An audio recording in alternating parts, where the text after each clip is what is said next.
He then gives the explanation of why we've been chosen. He says, "Huwa ijtabakum." The easy translation of "Huwa ijtabakum" is, in fact, He's the one. He has selected you. He has chosen you.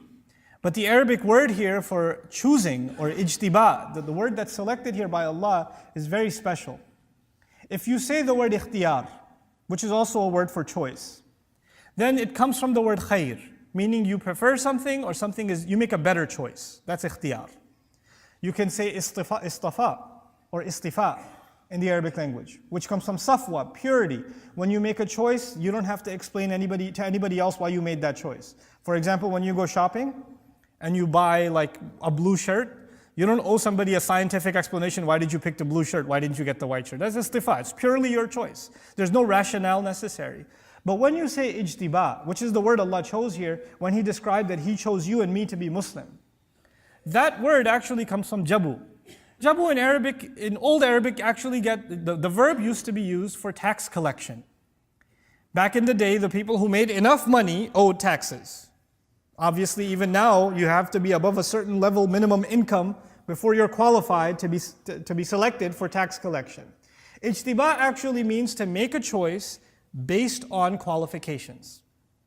So in other words, when you get hired for a job, or if you're fixing your car, or you're tightening a screw or something and you pick the right tool for that job, you just did ijtiba. Because if you pick any other tool, it doesn't do the job. When you make the right choice for the right job, that is called ijtiba.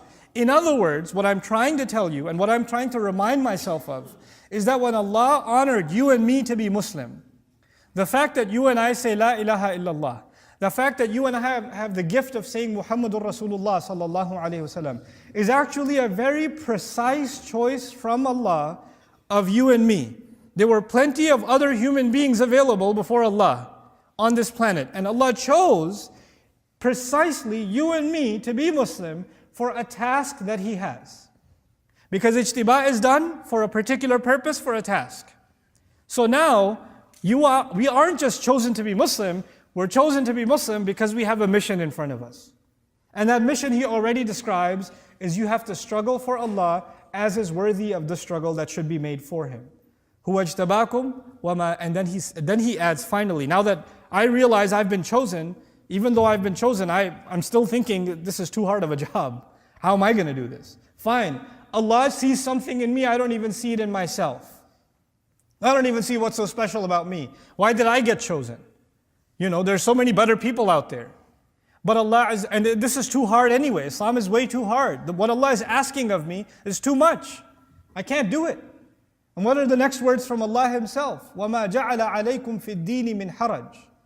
He did not place for you in the religion any difficulty, any discomfort, any tightness whatsoever. In other words, this is Allah Himself telling you, relax, I'll make it easy.